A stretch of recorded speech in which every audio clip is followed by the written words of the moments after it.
Labari na zango na 15 zai iya dawo da tsofaffin jaruman da suka kasance aka fara shirin na labari na da su. Masu sauraro ku gyara zama domin jin zazzafan labarin da muka zo muku da shi dangane da shirin labari na wato shiri mai dogon zango. Masu sauraro Assalamu alaikum barkanmu da wannan lokaci barkanmu da sake kasancewa da ku a cikin wannan tasha tamu mai ɗumbin albarka wato Katabi News TV tashar da take kawo muku zafafan labarai da rahotanni.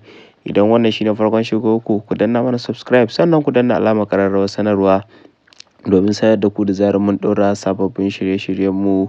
Idan kuka ci gaba da bibiyan mu a wannan bidiyo zuwa ƙarshe za ku ji zazzafan labarin da muka zo muku da shi dangane da sanarwa da kuma jita-jita da abubuwan da suke faruwa a shirin labari na wanda zai fara zuwa muku zango na 15.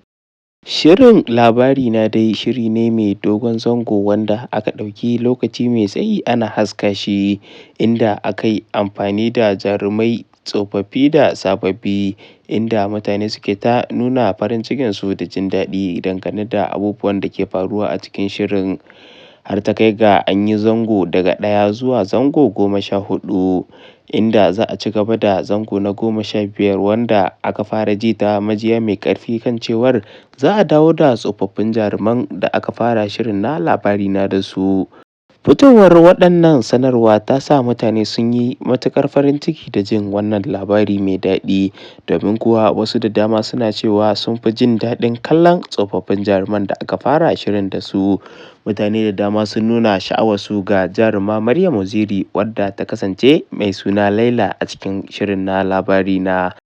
Domin kuwa idan ba ku manta ba Laila wato Maryam Uziri ta taka muhimmiyar rawa a cikin shirin na labari na, musamman farkon fara shirin inda aka dinga nuno su a rayuwar makaranta.